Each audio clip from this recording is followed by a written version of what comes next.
Okay, so we did before lecture chat, and then I'd also like to sort of keep incorporating the Bioneers motto, which we started out with in our Earth Dharma session. It's all alive, it's all connected, it's all intelligent, it's all relatives. And I actually had that motto up in my cubicle when I was a hospice nurse. I've had that motto around for years. So I thought it was so sweet when Chris brought it up again. Um, and Chelsea did land acknowledgement on Monday, which I thought was very sweet. So my land acknowledgement for here in what is now known as Denver, Colorado, is that this is unceded Arapaho and Cheyenne land. Um, Many other tribes were also here, the Kiowa, the Ute to the south, um, Eastern Shoshone. This is the reason Denver is here where it is because the South Platte River comes down out of the mountains here, and there's a confluence of Cherry Creek, and these two rivers created this. It's also kind of the last flat plain place in the plains before the mountains, the Front Range, just go up straight in front of you for another 5,000 feet all across. And so Denver, what's now Denver, was really built on the shores of the South Platte River. Um, and today, here in Denver, we are having not only a fire watch, which we've been having a fire watch for the last couple of months most of the time, but we're also having a winter storm watch at the same time, which I think is pretty interesting. It's going to be near 90 today, low humidity and high winds, fire watch. And then over the night, there's a huge storm system coming in out of the northeast that's expected to give us 2 to 10 inches of snow on Saturday. Which is, I'm grateful for the moisture, but it's inconvenient because I just finished planting the tomatoes and Swiss chard a couple of days ago, thinking that frost danger was over. So after this, I'm going to run out and cover my tomato plants and see, and because we're going to have, I think, nights in the 20s for a night or two. But I think that's just living in the mountains. Um, And then south of us in New Mexico, of course, they're having the biggest wildfire in the history of the state, which is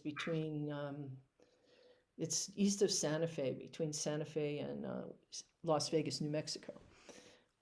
Over 300,000 acres have burned, and this fire has been going on for about a month, and it's only 34% contained. And there's fires all over the Southwest and into, of course, I'm sure you know, LA as well. Um, and so, how do we deal with this? We're seeing more and more and more evidence of climate change and extreme weather. You um, Al Gore, when the movie came out, Inconvenient Truth, in 2006, um, the prediction was that things would get pretty extreme weather would start happening. We'd start to notice it in 2025. So we're in 2030. So we're a little bit ahead of schedule, and things are happening a little faster um, than predicted. One bright spot in this, if you, I do think people are starting to pay attention more and more as it gets more obvious of what's happening. The state of Nevada made a ruling outlawing lawns, outlawing turf, which is brilliant. I'm waiting for, Colorado.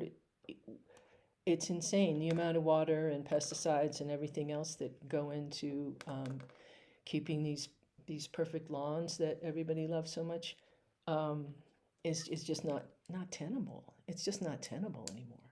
So I'm hoping for that. And what comes to mind through all of this is a koan that is in the Book of Equanimity, the Wick book, and it's case 30, Daizui's Kalpa fire. He says, "Attention! A monk asked Daizui, in the raging of Kalpa fire, chiliocosms are together destroyed. I wonder if this is destroyed or not destroyed." Daizui said, "Destroyed." The monk asked, "If so, does everything go with it?" Daizui said, "Everything goes with it." The same monk later asked Ryusai, in the raging of Kalpa fire, chiliocosms are together destroyed. I wonder if this is destroyed or not destroyed. Daizui replied, "Not destroyed." The monk asked, "Why is it not destroyed?" Ryusai replied, "Because it is the same as the chiliocosms." And, for me with climate change, it's the kind of the absoluteness of it. The idea of 90% of the mammals on the planet no longer being here, children and grandchildren. I find it often quite terrifying. So I'd like to, so what helps for me often is to just feel this sense of bigger picture. I'm going to read some of the commentary for this koan, and it starts out.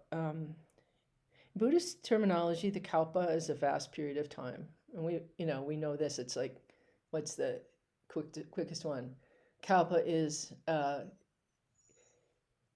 as many years as there are grains of sand on all the beaches in all the world. So we get a vastness. The kalpa fire is a great conflagration that comes at the end of a kalpa, destroying everything. There then follows a kalpa of emptiness, and then a universe arises again and exists for a kalpa until it is destroyed. And when I read this, I was like, oh, that's like breathing in and out in Zazen. We breathe in the world, and the world is illuminated, and it's all present, and we breathe out stillness and emptiness in the exhale. And then we breathe in the world again, and then again we exhale. And so this goes on. Chiliocosms are described in this manner. Mount Sumeru, which is at the center of the universe and is the dwelling place of the gods, along with its surrounding continents, the 8 seas and the ring of iron mountains, with the heaven above and the hell below, form a small world. Even though the universe with Mount Sumeru at its center is so vast as to have no inside or outside, it is nonetheless one small world among many. 1,000 small worlds are said to form one small chiliocosm. 1,000 small chiliocosms are said to form one medium-sized chiliocosm. 1,000 of these form a large chiliocosm, which consists of 1 billion small worlds. The kalpa fire destroys everything, the whole universe. Yet the monk says, is this destroyed or not destroyed? What is this? The monk asks the question twice. One teacher says, yes, it's destroyed. The other teacher says, it is not destroyed. Which is it?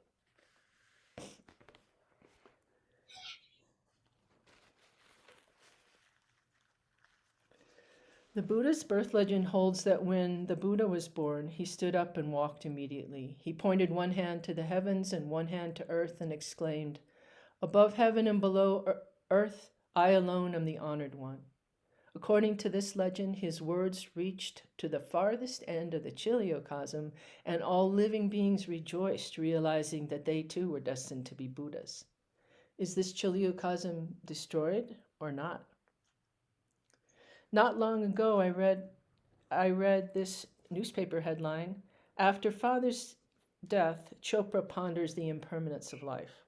Deepak Chopra, who we know from many books and articles, he was asked, "What new ideas are occurring to you as a result of your father's death?" And he responds, "I'm beginning to question the whole idea that there is such a thing as a person. Is a person destroyed or not destroyed? What is a person?" Chopra goes on to say, "For all eternity, we are there in the primordial quantum soup. And for a few years, which is like nothing, the flicker of a firefly in the middle of the night, we're individuals. We identify with that flicker instead of the real home we have. If we'd identify with our real home, I think we'd have a lot more love and compassion. Our real home is the one body that encompasses all things. It is our unity and inseparability. The trees are our lungs, the earth is our body, the water is our circulation. They are not your environment. They are your boundless body. They are you."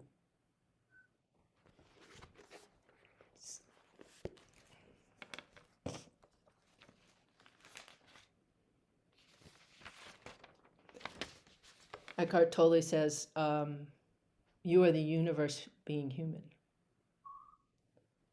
And Trungpa says, "If you can hold the pain of the world in your heart, but never forget the vastness of the great eastern sun, then you can make a proper cup of tea."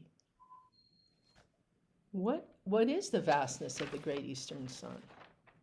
What is the this that is neither destroyed or not destroyed?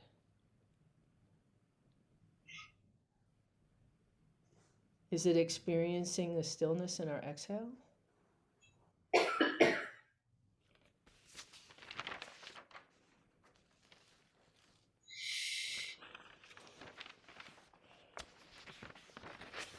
So in the news this morning, in the Denver Post, a standard paper, the headline is Colorado farmers feeling the impact of Russia's war. Ukraine is an exporter of wheat, corn, and sunflower oil, and blockages have prevented the export of millions of tons of grain all over the world. Russia exports fertilizer, which is now blockaded, for contributing to rising prices, shortages, and supply chain. Ukraine also supplies wheat. This is an aside, wasn't in this article, but Ukraine also supplies emergency aid to Somalia and the Horn of Africa, which then is going to increase the level of starvation in that area, which has already been impacted by climate change-induced drought over the last few years. So, to me, it's just this further indication of the web of life, of that we're so interconnected, that you pull one little string on one little piece, and the whole ball reveals itself. It's all interconnected. But the Denver Post said, so what we need to do to support Colorado is buy local.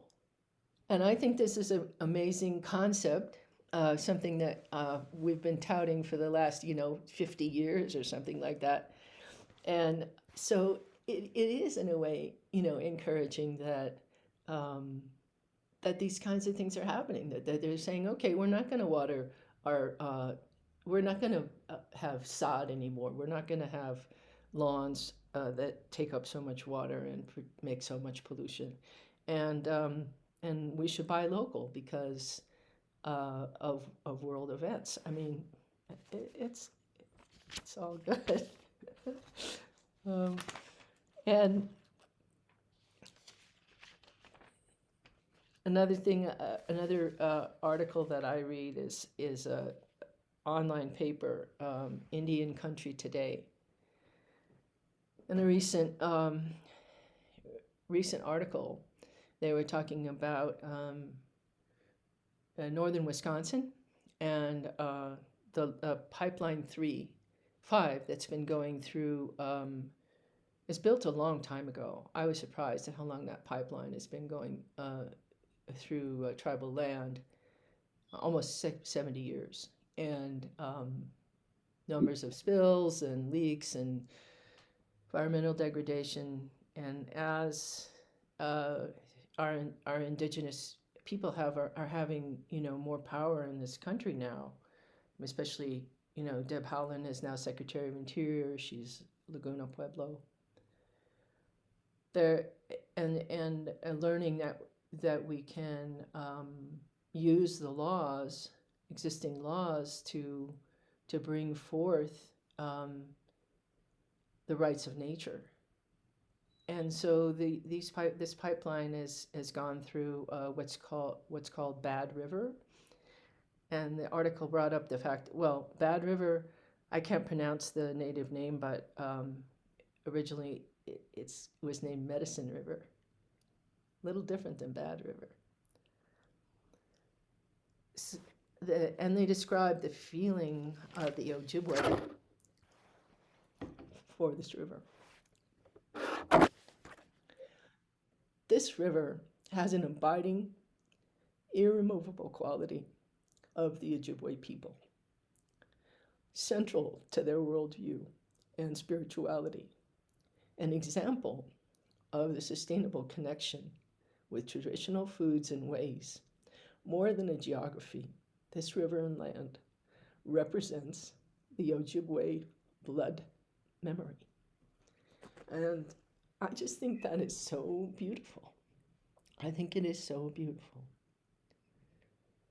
And I don't have personally a sense of place of the land that is described here. I mean, I grew up in California and spent a lot of summers in the Sierras, and I have a sense of place of the redwood trees.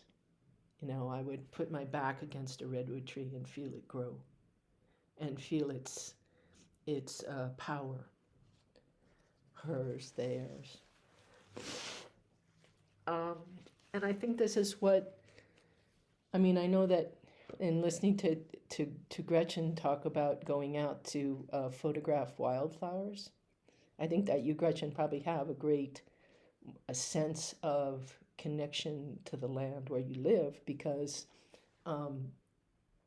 how else would you know when a certain wildflower was going to be in bloom and where to go find it, And this is, I think, what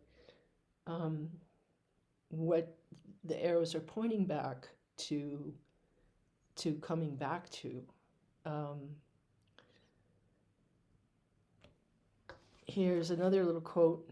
We know there is no going back to normal. The path forward demands that we take our rightful places as the younger siblings in creation, deferring to the oceans, forests, and mountains as our teachers. And Wendell Berry says the idea that we live in something called the environment is utterly preposterous. The world that environs us, that is around us, is also within us. We are made of it. We eat, drink, and breathe it. It is the bone of our bone, the flesh of our flesh.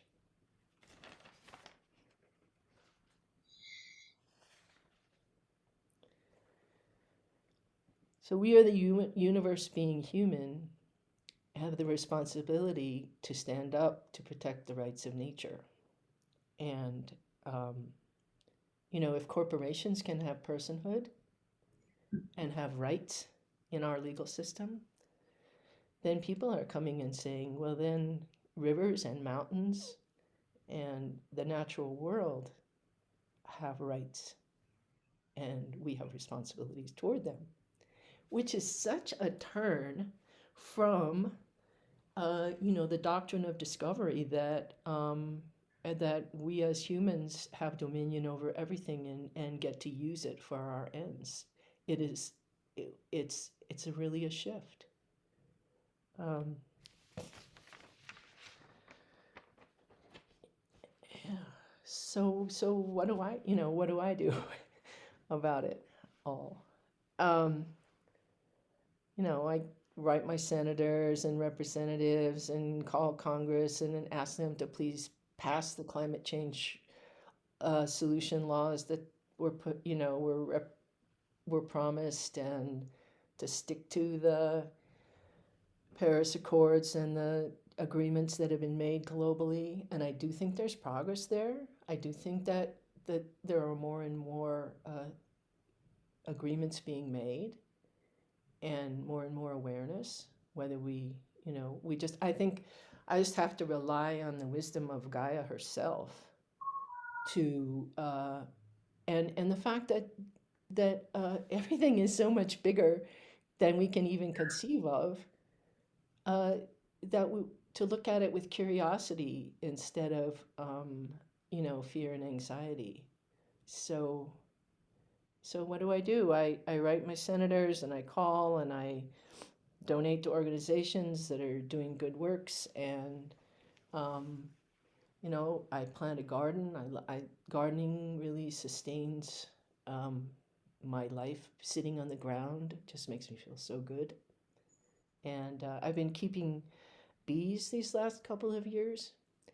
Since I'd wanted to keep bees for a long time and taken beekeeping classes, and finally moving here, I had enough space.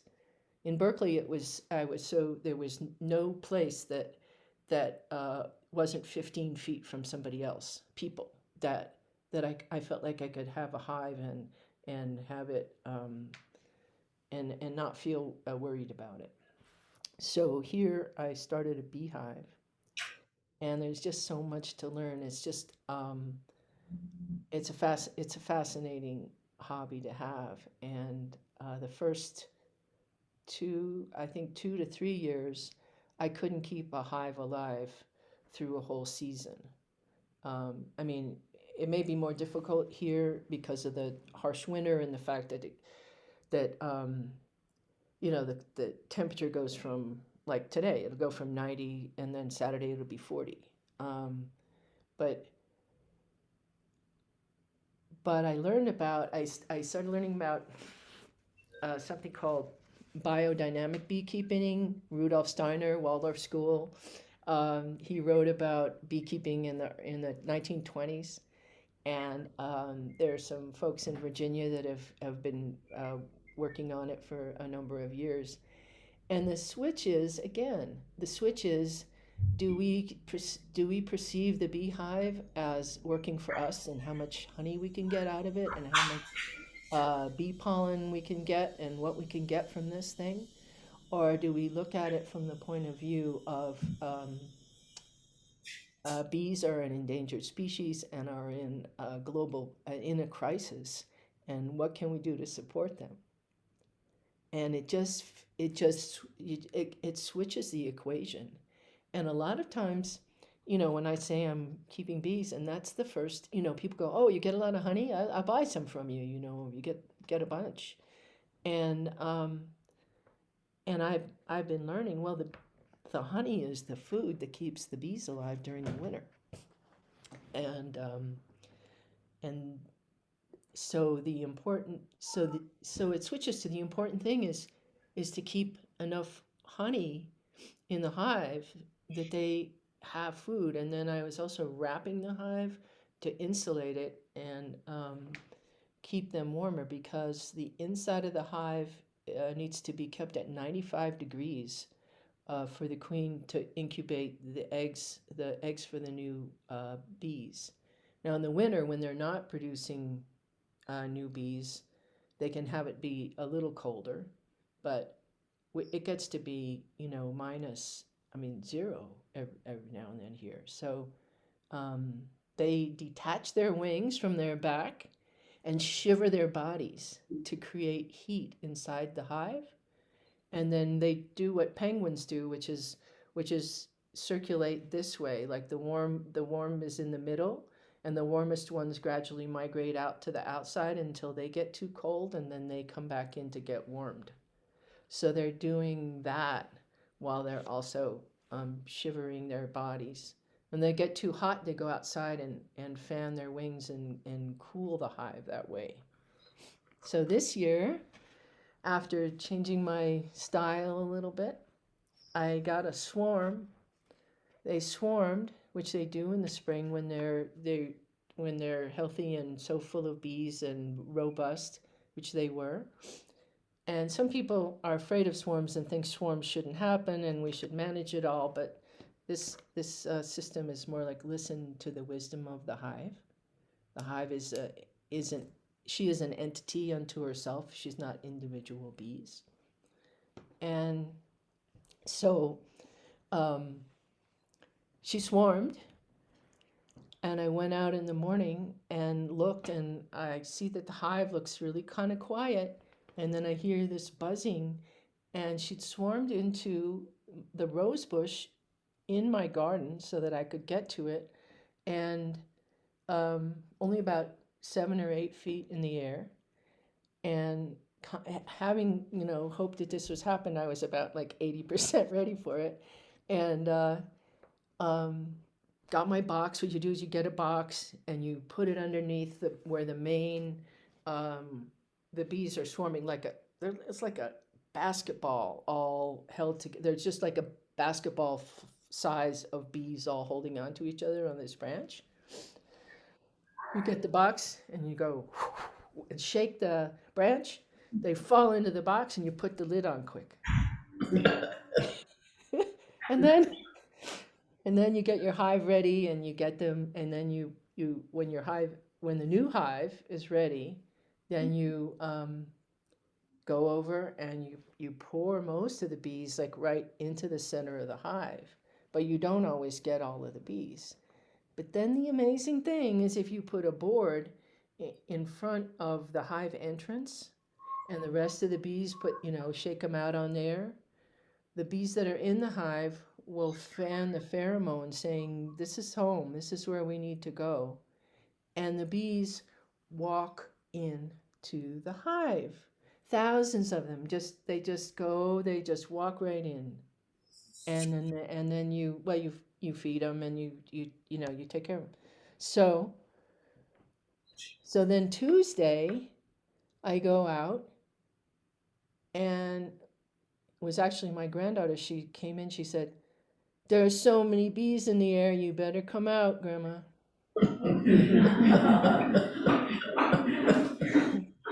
And indeed, there were so many bees in the air, and they had landed in a little cherry tree. They were only about 3 feet off of the ground. So it was a second swarm, and that can happen. And a second swarm, and so this time I was even a little more ready because I'd already done it last week and felt like a buffoon. So this time I I did it and shook them into the box and then poured them into another hive and watched them all walk in.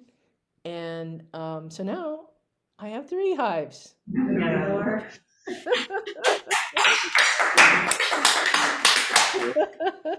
So I'm feeling somewhat like a beekeeper, hoping I can keep them alive. Even even the professional spikenard people have I don't know what they say, 30 to 50% loss of the hive just due to the stresses on the honeybee. So what does that do? It also makes me plant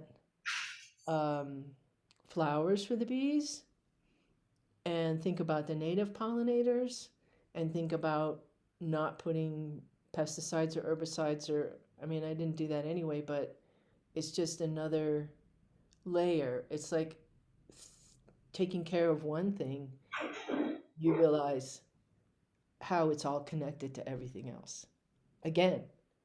And so that's been a journey and a joy. And yeah, I feel like learning, and also, the little things we do. Like, I don't sweep up leaves around the corner of the steps because that's where the native pollinators, live and the ants live. And dandelions, you don't want to, the dandelions are the first food for the bees in the spring when they first come out. And so leaving the dandelions until lots more flowers are out. Um, and all the herbal, I mean, not to mention all the herbal properties of dandelions. And so that's where I feel like um, we start to feel that we're the universe being human, or we're the universe being bees, or, you know, any of it. Um, well, looks like it would be nice to break into I think that's what I have to say today, and thank you so much.